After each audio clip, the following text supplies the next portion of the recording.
Hello दोस्तों। क्यों से शुरुआत का मतलब है कि किसी भी काम को लेकर हम एक पर्पज के साथ आगे बढ़ें। आपने कंपनी क्यों शुरू की थी? लीडर क्यों बनना चाहते हैं आप? क्या ज़िंदगी में आपका कोई पर्पज है? अगर है तो क्या? ये सब सवाल फिजूल नहीं है। आपको ये बहुत काम के लगेंगे जब आपको पता चलेगा कि कई मल्टी मिलियन कंपनियां इसलिए सक्सेसफुल हो पाई क्योंकि वे एक खास पर्पज के लिए बनाई गई थी। इस किताब का सबटाइटल है कैसे ग्रेट लीडर्स ने लोगों को एक्शन लेने के लिए इंस्पायर किया। ग्रेट लीडर से हमारा मतलब सिर्फ उनसे नहीं है जो पॉलिटिक्स में है, बल्कि उन सबसे है जो किसी भी इंडस्ट्री की बड़ी बड़ी कंपनियों में बड़ी पोस्ट पर होते हैं। एप्पल एक लीडिंग कंप्यूटर ब्रांड है, लेकिन बाद में ये मोबाइल और छोटे इलेक्ट्रॉनिक्स इंडस्ट्री में भी उतर गया। क्यों? इसके बारे में हम बाद में जानेंगे। लोगों को एक्शन के लिए इंस्पायर करना, यही ग्रेट लीडरों का काम होता है। एक अच्छा लीडर ना सिर्फ लोगों का वोट हासिल करता है, बल्कि उन्हें इंस्पायर भी करता है। ठीक वैसे ही लीडिंग कंपनीज भी लोगों को अपना कस्टमर बनाती है और साथ ही उन्हें इंस्पायर भी करती है। मैनिपुलेशन बाज इंस्पिरेशंस। मोटरोला ने अपनी फ्लिप फ़ोन का मॉडल रेज़र 2004 में निकाला था। कई हॉलीवुड सेलिब्रिटीज़ और प्राइम मिनिस्टर ने भी ये फ़ोन खरीदा। वोट लेने के लिए कोई पॉलिटिशियंस डर का सहारा ले सकता है। वो पीर प्रेशर से या पैसे देकर या झूठे वादे करके अपने लिए जनता का वोट हासिल कर सकता है। इसी तरह सेल्स इंक्रीज करने के लिए कंपनियां भी अपने प्राइस ड्रॉप कर लेती हैं।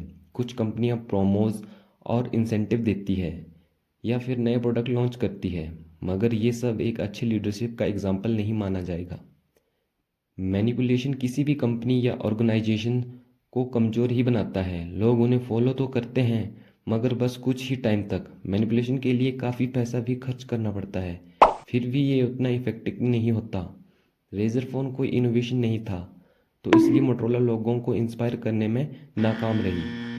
Fax machine, microwave oven, light bulb और आईट्यून्स ये चीज़ें इनोवेशन मानी जाएंगी, क्योंकि ये सारे वो प्रोडक्ट हैं जिन्होंने पूरी इंडस्ट्री चेंज कर दी, या कह सकते हैं कि इनकी वजह से सोसाइटी की लाइफस्टाइल में एक चेंज आया। कुछ अलग सोचें। 1984 में जब एप्पल कंपनी बनी, तब से लेकर आज तक उसका यही मोटो रहा है। आईट्यून्स ने म्यूज़िक इंडस्ट्री को बदल कर रख दिया। 2000 के शुरुआती दिनों में लोग गानों के लिए सीडी वन करते थे। रिकॉर्डिंग कंपनियों के लिए पायरेसी एक बड़ी मुसीबत बन गई थी। तब स्टीव जॉब्स ने आईट्यून्स निकालकर लोगों के सामने एक अल्टरनेट रखा। आईट्यून्स और आईपैड ने म्यूजिक इंडस्ट्री को डूबने से बचा लिया। क्या आपको ये पता है कि साल 2003 में डेल ने अपना खुद का एक MP3 प्लेयर निकाला था, मगर ये उतना सक्सेसफुल नहीं हुआ जितनी की कंपनी को उम्मीद थी। वजह ये थी कि डेल को लोग एक ऐसी कंपनी के रूप में जानते हैं जो सिर्फ कंप्यूटर बनाती है। ऐसे में उसके मोबाइल या MP3 प्लेयर खरीदना लोगों के गले नहीं उतरा, और कुछ सालों बाद डेल ने आखिरकार अपने नए प्रोडक्ट मार्केट से हटा ही दिए। मगर एप्पल आखिर कैसे एक कंप्यूटर बनाने वाली कंपनी से मोबाइल और गैजेट्स बनाने वाली कंपनी बन गई? वो इसलिए क्योंकि एप्पल का एक ही मकसद था, कुछ अलग सोचना। और यही वजह है कि जो भी प्रोसेस और प्रोडक्ट्स कंपनी बनाती है, वो सबके पीछे कुछ अलग करने की सोच ही काम करती है। एप्पल ने अपनी शुरुआत वाई के साथ की। सबसे पहले तो कंपनी ने एक स्ट्रॉन्ग पर्पस एस्टेब्लिश किया, जो था सबसे हटकर सोचना। HP और डेल ने भी एप्पल की तरह बनने की काफ़ी कोशिश की, मगर बन नहीं पाए। फिर वे बस कंप्यूटर बनाने तक ही सिमट कर रह गए। Golden circle. HP और डेल जैसी कंपनियां बट से शुरुआत करती है, दोनों बढ़िया फीचर वाले प्रोडक्ट लॉन्च करती है, फिर भी उनके इतने लॉयल कस्टमर नहीं है जितने कि एप्पल के हैं। ऐसा नहीं है कि मार्केट में अच्छे कंप्यूटर नहीं है, एक से एक बढ़िया कंप्यूटर बढ़िया स्पेक्स के साथ मार्केट में अवेलेबल है। फिर भी मैक लवर्स सिर्फ एप्पल को सबसे पहले चुनेंगे। जब आप लोगों को बताते हैं कि आपका प्रोडक्ट क्या है, तो लोग उसके बढ़िया फीचर्स को अप्रिशिएट भी करते हैं। मगर जब आप उन्हें अपनी कंपनी का पर्पस भी समझाते हैं, तब जाकर वे आपके लॉयल कस्टमर बनते हैं, क्योंकि हम इंसानों पर पर्पस, बिलीफ और फीलिंग्स का एक स्ट्रॉन्ग इफेक्ट पड़ता है, क्योंकि हमारा दिमाग बना ही कुछ इस तरह है। अगर आपके पास स्ट्रॉन्ग पर्पस है, तो यकीनन आप लोगों को इंस्पायर करके उन्हें लीड कर सकते हैं। तब इस बात से कोई फ़र्क नहीं पड़ता कि आप क्या कर रहे हैं। अगर आप लीड करना चाहते हैं, तो ये ना सोचें कि आप लोगों को क्या दे सकते हैं। आप वाई से शुरुआत करें और लोगों को अपना पर्पस बताएं। अगर लोग भी उसी पर्पस पर बिलीव करते हैं जो आपका है, तो यकीनन वो आपके लॉयल बन जाएंगे। वे आपसे इंस्पायर होंगे, आपको फॉलो करने लगेंगे। Harley Davidson.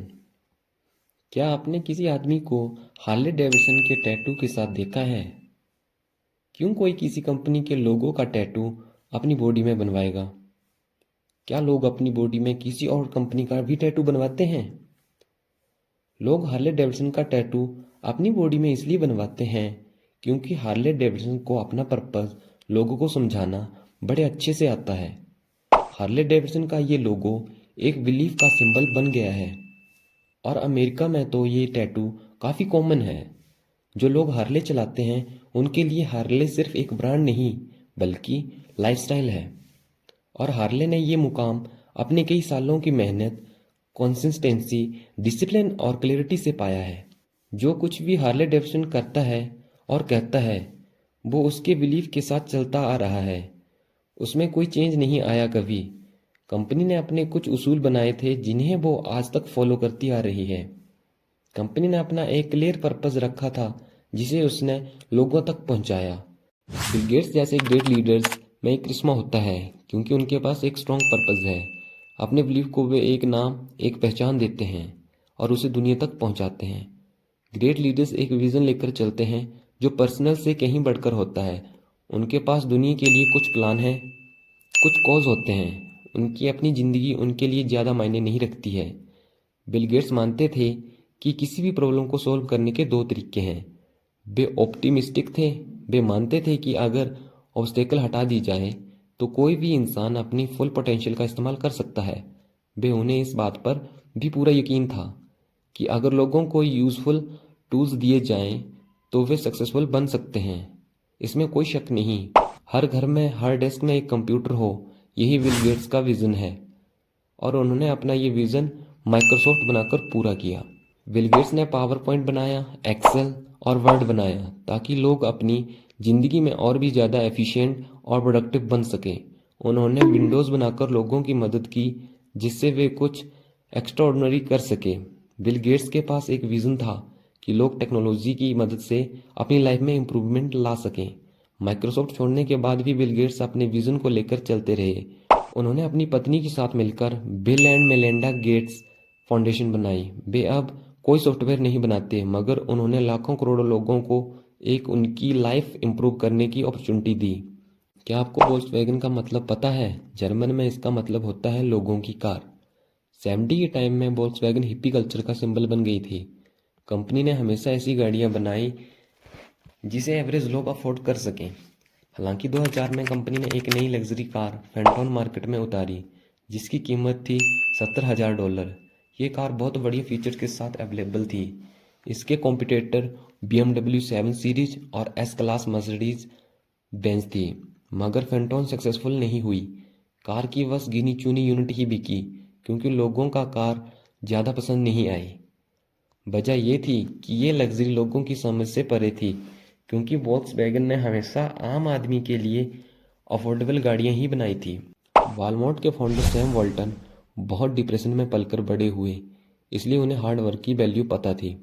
उन्होंने अरकानसस बेंटोनविले में पहला वॉलमार्ट स्टोर खोला। तब ये बस एक रिटेल शॉप थी। वहाँ पर ऐसी और भी रिटेल शॉप्स थी जहाँ बहुत सस्ता सामान मिलता था, लेकिन सिर्फ वॉलमार्ट ही टॉप में पहुंचा।